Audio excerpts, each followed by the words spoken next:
गोविंद गोपाला भजो मुरली मनोहर नंद लाला भजो मुरली मनोहर नंद लाला भजो गिरिधर गोविंद गोपाला भजो गिरिधर गोविंद गोपाला भजो मुरली मनोहर नंद लाला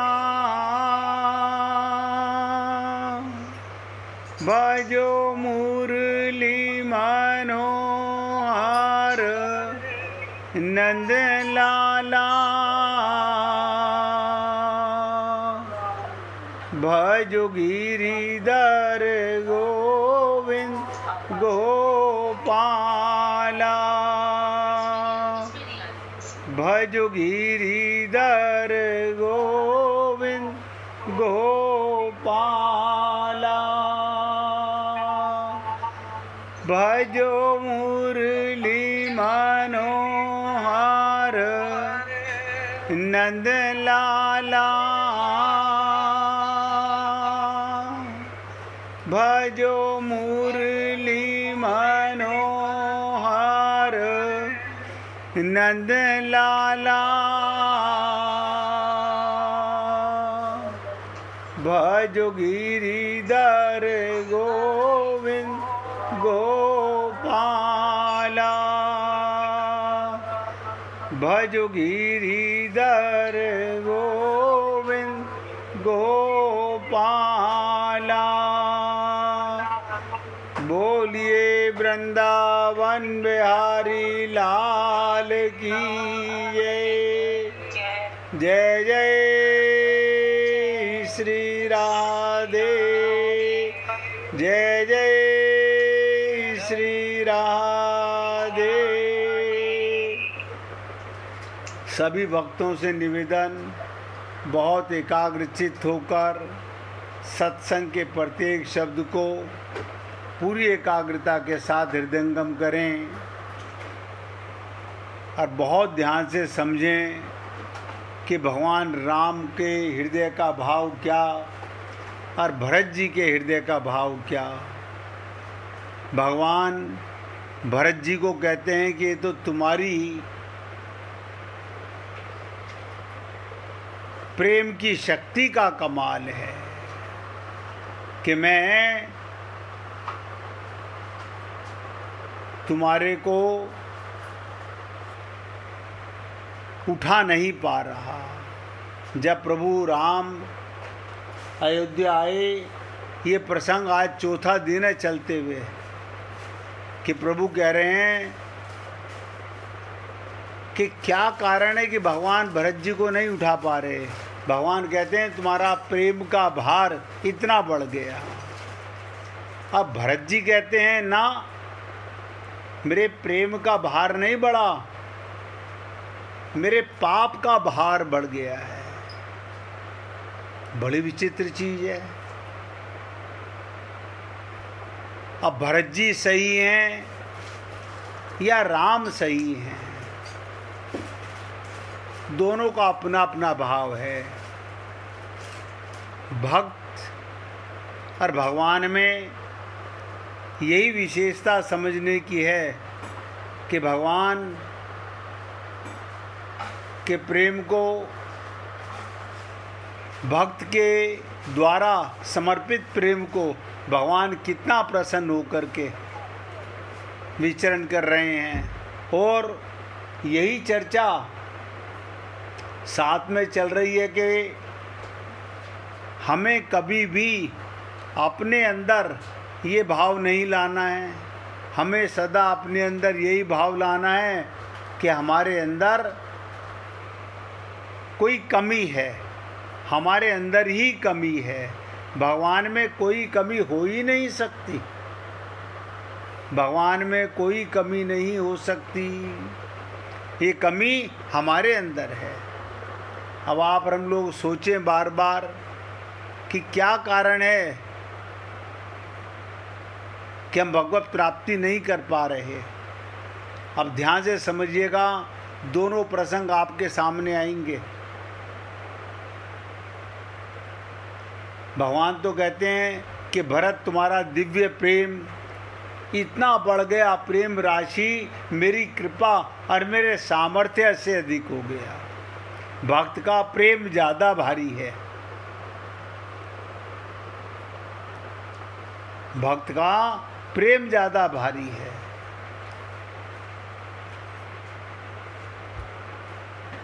भरत उठो, मैं तुम्हें अपने हृदय में स्थान देना चाहता हूँ। भगवान भक्त को अपने हृदय से लगाना चाहते हैं।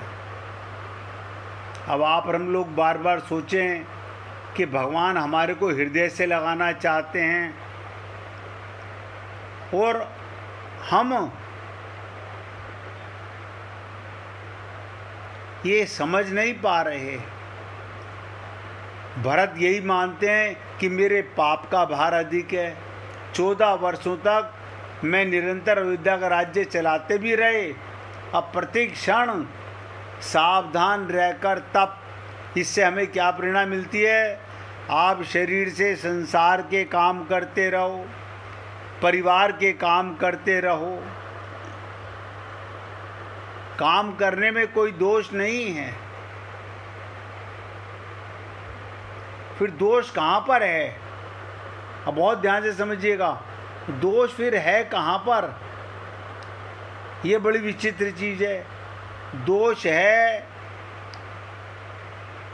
संसार के काम को, घर के काम को अपना मान के करना। भरत जी आप हम लोगों को प्रेरणा दे रहे हैं कि मैं अपना कार्य मानकर अयोध्या का राज्य नहीं चला रहा था, मैं परमात्मा का कार्य मान करके ही ये कार्य कर रहा था। अब प्रति क्षण सावधान, कहीं अपनापन तो नहीं आ रहा। यही साधना के द्वारा राजा जनक की तरह विधेय है। यानी हमने परसों भी आपसे निवेदन किया था कि राजा जनक से भी ज़्यादा विधेय, क्योंकि महाराज जनक तो अकेले ही जनक हैं, परंतु रामायण में लिखा हुआ है अगर किसी ने हजारों को जनक बना दिया तो वही भरत अपने दर्शन मात्र से लोगों को जनक समान विधेय हो जाते हैं। जैसे कहते हैं ना, संत करे आपू समान। संत में क्या गुण है? वो अपने समान बना देता है।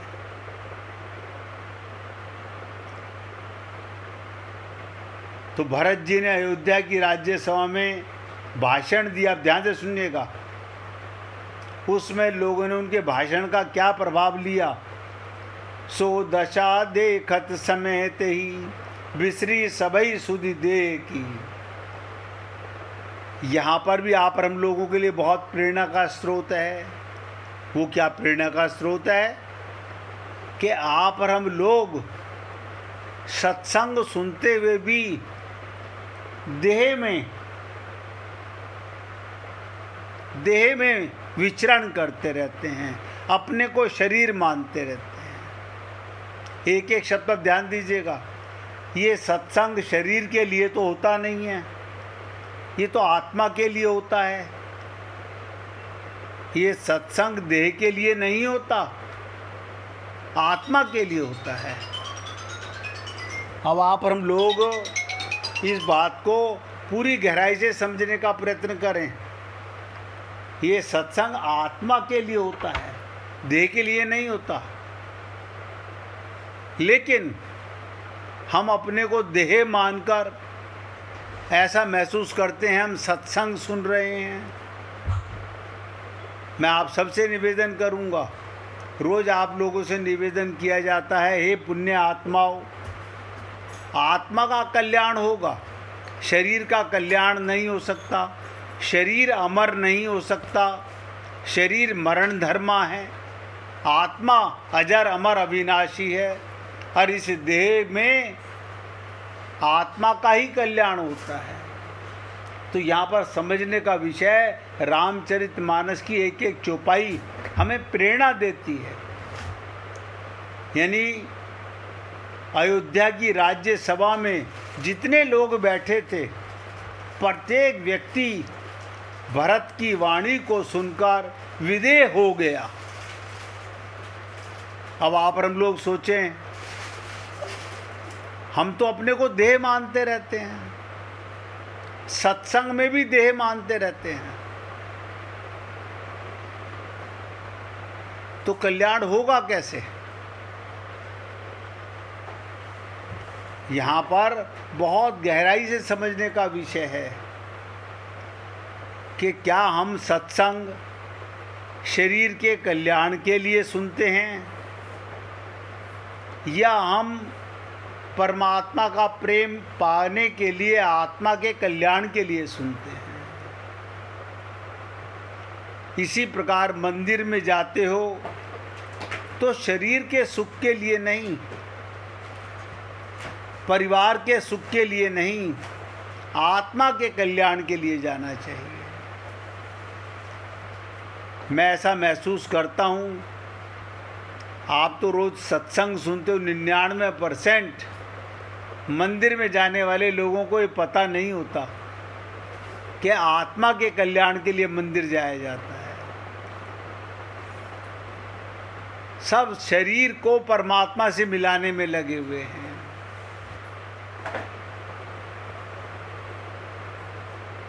इसीलिए आपसे कहा गया कि अयोध्या के अंदर भरत जी कौन है? संत समाना। मैंने कहा था 2 संतों की चर्चा आती है रामचरितमानस में, एक हनुमान जी की और एक भरत जी की। दोनों ही संत हैं, यानी राम परमात्मा भी हैं और संत के समान बनकर के भरत जी के समान जीव का कल्याण करने के लिए भी प्रेरणा दे रहे हैं। तो वहाँ पर उपस्थित प्रत्येक व्यक्ति संत की वाणी को सुनकर विदेह हो गया। आप और हम लोग भी कम से कम आज से प्रण कर लें कि आज के बाद जब मैं सत्संग सुनूंगा तो मेरे को देह का विस्मरण होना चाहिए, देह की स्मृति नहीं, देह का विस्मरण होना चाहिए। अगर आप लोगों को फिर भी अपने आप को देह महसूस होता है तो इसका मतलब आप आत्मा का कल्याण नहीं, शरीर के कल्याण के लिए सत्संग सुन रहे हैं, जो कभी नहीं हो सकता। और सारे विदेह हो गए, यानी देह से रहित हो गए, देह से ऊपर उठ गए। भरत जी की तो कोई बात सुन ले तो विदेह हो जाए और उन्हें देख ले तो विदेह हो जाए। जिस समय निषाद राज ने भरत जी का दर्शन किया तो क्या हाल हुआ उनका? देखी भरत कर शील स्नेहु, भा निषाद ते ही समय विदेहु। निषाद राज निषाद नहीं, साक्षात विदेही हो गए। भरत जी ने कहा, मुझे तो निषाद को देखते ही महाराज जनक की याद आ गई। क्यों? बोले महाराज ने भी भगवान के चरण पखारे थे और इन्होंने भी पखारे हैं। इसीलिए जो भी संत महात्मा आपको और हमको सत्संग सुनाते हैं, ध्यान दीजिएगा, वो आत्मा का प्रसाद है। शरीर का प्रसाद सत्संग कभी नहीं हो सकता। शरीर का प्रसाद भोजन है, शरीर का संबंध संसार है, आत्मा का संबंध परमात्मा का प्रेम। तो इसलिए जब भी आप सत्संग में आते हो तो देह की इम्पोर्टेंस को भूल जाना चाहिए। यानी हमारे को इस कदर सत्संग में खो जाना चाहिए कि हमें अपने देह के संबंध का, देह की तरंगों का भान भी ना होने पाए।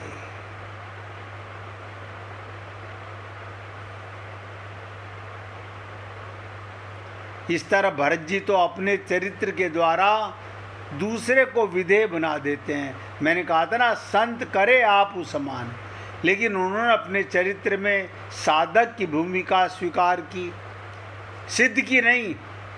कोई भी संत अपने को संत नहीं मानता, वो हमेशा साधक ही बनना चाहता है। वो चाहते हैं तो राज्य में रहकर भी जनक की तरह विधेय रह सकते थे, परंतु वो जानबूझकर राज्य छोड़कर नंदीग्राम में रहते हैं। वहाँ रहकर तपस्वी के भेष में तपस्या करते हैं। तो श्रेष्ठ वस्त्र धारण करके भी मन को उनके प्रभाव से अलग रख सकते थे, परंतु तपस्वी के रूप में भरत जी की जो तपस्या है वो भरत का निरंतर जागरूकता है। अब ध्यान दीजिएगा, यहाँ पर क्या हमें प्रेरणा लेनी चाहिए। मैं आपसे रोज निवेदन करता हूँ, एक एक चौपाई पर बहुत गहरा सत्संग हो सकता है। अब बताओ 9 दिन में रामायण कैसे पूरी हो सकती है। यहाँ तो 7 प्रश्नों का उत्तर नहीं पूरा हो पा रहा, मानसिक रोगों को नहीं समझ पा रहे। 4 से 5 4 महीने हो चुके हैं, 5वां महीना चल रहा है। भरत जी निरंतर जागरूक, क्या बताओ, देह में रहो मगर 24 घंटे अपने मन के दृष्टा बने रहो। मन का दृष्टा कौन है? मन का दृष्टा नहीं हो सकता, आत्मा मन की दृष्टा है। आप आत्मा हो, मन पर नजर रखो। आपको लगता होगा कि आपका मन यहाँ वहाँ भटकता है ना, मन पावर लेता है आत्मा से, भटकता संसार में है। ये सजगता चाहिए। भरत जी हमको प्रेरणा दे रहे हैं, संसार का कार्य करो, परिवार का कार्य करो, 24 घंटे आत्म जागृति से। ये साधना का, तपस्या का फल है। इसमें महत्वपूर्ण संकेत ये ध्यान दीजिएगा हम लोगों के लिए, साधक यदि स्वयं को सिद्ध मानने की भूल करेगा तो उसका पतन हुए बिना नहीं रहेगा। कोई भी साधक हो, कोई भी गुरु हो, कोई भी संत हो, वो अपने को सिद्ध नहीं मानेगा। अगर सिद्ध मानने की भूल करेगा तो उसका पतन सुनिश्चित होगा। भरत जी तो सिद्ध हैं, उनके जीवन में पतन की संभावना नहीं, परंतु साधक की भूमिका में वो निरंतर हम लोगों के लिए प्रेरणा के स्रोत हैं कि विषयों से दूर रहकर तपस्या करते हैं। वो मन के गुलाम नहीं, इंद्रियों का सेवन तो करते हैं लेकिन गुलामी नहीं करते। राज्य का संचालन करते हैं, राज्य राम का मानते हैं। आप और हम लोग भी परिवार की सेवा करते हैं अपना परिवार मान के, ये पाप है। नित्य स्वयं को तपस्या की कसौटी पर कसकर देखते हैं। और मैं आप सब पुण्य आत्माओं से निवेदन करूंगा, आप और हम लोग भी नित्य हमेशा अपने आप को इस कसौटी पर कस के देखते रहें कि मैं अपने को देह मान रहा हूं कि आत्मा मानता हूं। देखो, देह का कल्याण कभी नहीं हो सकता और आत्मा का कल्याण सुनिश्चित होता है। तब आप लोग समझ गए होंगे, जिसे कहा जाता है ना, होश में आओ, जागरूक बनो, दृष्टा बनो। किसके दृष्टा बनो? अपने मन के, अपने नौकर मन के। हम मन की मानते हैं मन हमारी नहीं मानता। तो भरत जी परम सिद्ध और भगवान से अभिन्न है। अभिन्न माने जो कभी अलग नहीं होते। अब ध्यान दीजिएगा, एक एक शब्द पे समझने का हुआ है। भरत जी परम सिद्ध हैं, आत्मा परम सिद्ध है। आत्मा को तराशने की जरूरत नहीं है। आत्मा जैसे परमात्मा सिद्ध, ऐसे आत्मा सिद्ध। आत्मा परमात्मा से अभिन्न है।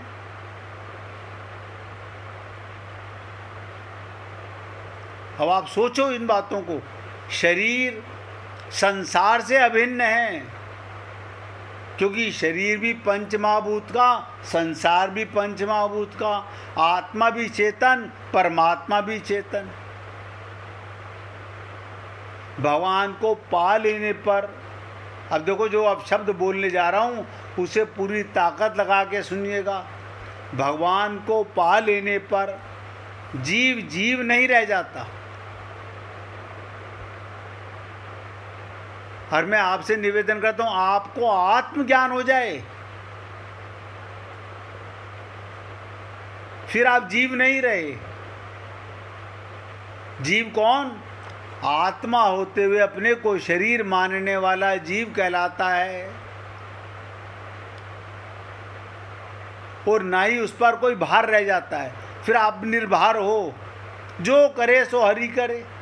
हमारा ऊपर क्या भार है? आप सोचो। आपको केवल अपने अंदर स्थित होना है, स्वयं में स्थित होना है। आप आत्मा हो, सदा आत्मा मान के रहने में क्या बुराई है? माना कि बचपन से हमारे को ये ज्ञान नहीं मिला कि हम आत्मा हैं, हमें यही ज्ञान मिला कि हम शरीर हैं, और हम अपने को शरीर मानते रहे। कोई बात नहीं। अब तो आप लोगों को ये बात हजारों बार सुनने को मिली कि हे पुण्य आत्माओं, मतलब एक बार ये कहने पर तो हमने मान लिया हम स्त्री हैं, पुरुष हैं, ब्राह्मण हैं, क्षत्रिय हैं, वैश्य हैं। लेकिन ये हजारों बार सुनने के बाद भी हमें अनुभव नहीं हो रहा कि मैं आत्मा हूँ। यानी आत्मा आत्मा का अनुभव नहीं कर पा रहा। और कितनी विशेषता है, आत्मा ज्ञान होते ही, आत्मा का अनुभव होते ही परमात्मा का अनुभव होने लगेगा।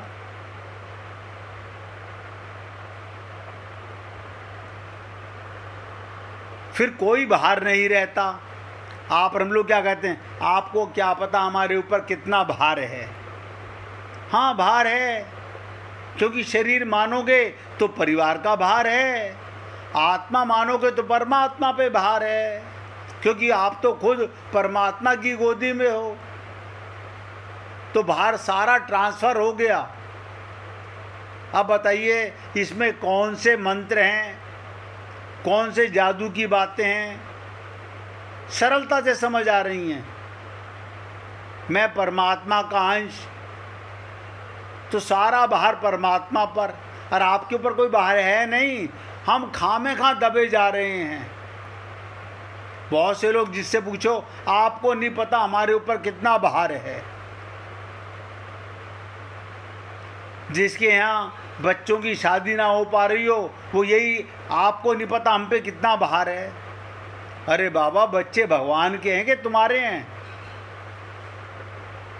लेकिन नहीं बुद्धि मानती, क्योंकि माइक बुद्धि कैसे मानेगी? आत्मज्ञान हो जाए तो निर्भर हो जाओ।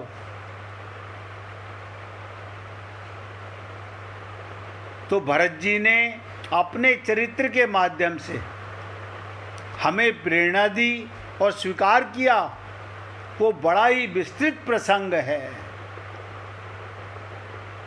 अभी तो मैं चर्चा केवल हर्ष विषाद की कर रहा हूं।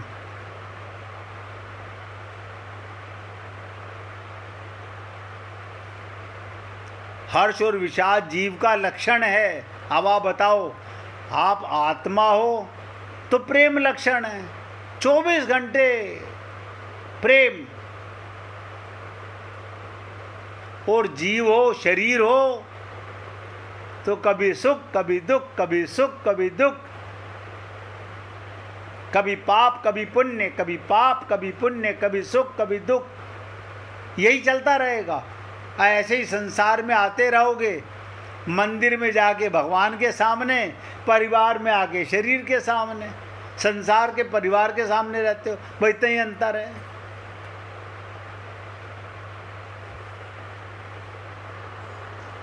इसलिए हे पुण्य आत्माओं, निर्भर होना चाहते हो, कोई वजन नहीं है तुम्हारे ऊपर, किसी प्रकार का वजन नहीं है, वजन था भी नहीं, आप ऐसे ही दबे जा रहे थे। मेरे ऊपर फैमिली का बड़ा बोझ है, मेरे ऊपर, अरे बाबा कोई बोझ नहीं है, आप तो खुद परमात्मा की गोदी में हो।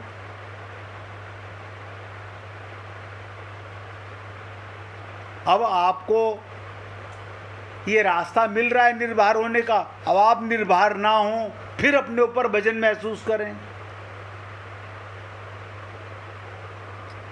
और ये प्रसंग छोटा मोटा प्रसंग नहीं है, इतनी सरलता से समझ में आने वाला भी नहीं है कि मैं एक दिन बोलूँगा और आप समझ जाओगे।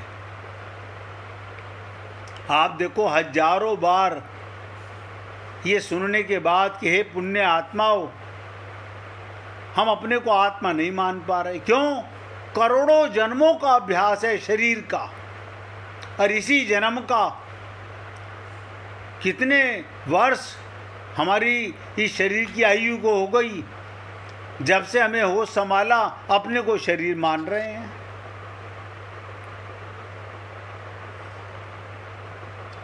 आत्मा होते हुए आत्म जागृति नहीं हो रही। शरीर हो मानते हो तो शरीर से जागृति हो जाती है। आप जागते ही आत्मा होते हो कि शरीर, अपने आप में देख लो, आपको मालूम पड़ जाएगा कि आप आत्मा हो या शरीर। जब सुबह उठा करो तो देखा करो कि आत्मा जागी या शरीर जागा। अगर शरीर जाग रहा है तो आप सत्संग नहीं सुन रहे हैं, आप अपने को आत्मा नहीं मान रहे हैं।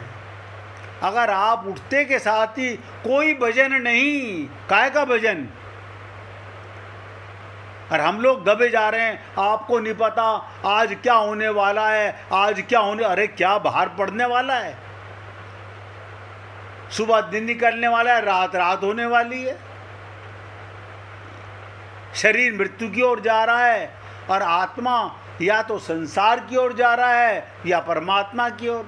अगर जीव हो, सब नोट करो, अगर अपने को शरीर मानोगे तो मैं सुनहरे शब्दों में बोल रहा हूँ, कहीं नहीं जाओगे, कहीं नहीं, संसार में ही आओगे।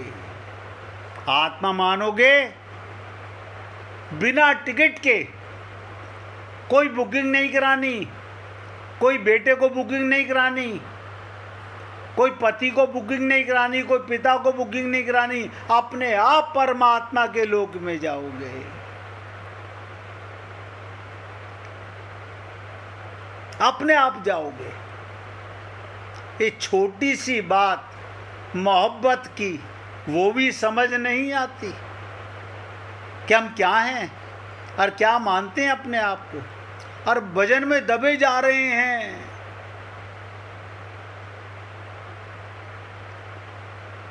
अगर आत्मा नहीं हो तो शरीर तो मुर्दा है, और हम मुर्दे को मैं करते रहते हैं। देखो विचित्र चीज, इतना ज्ञान तो आप सब लोगों को हो चुका होगा कि मैं शरीर हूं कि आत्मा हूं, बस अनुभव की बातें हैं।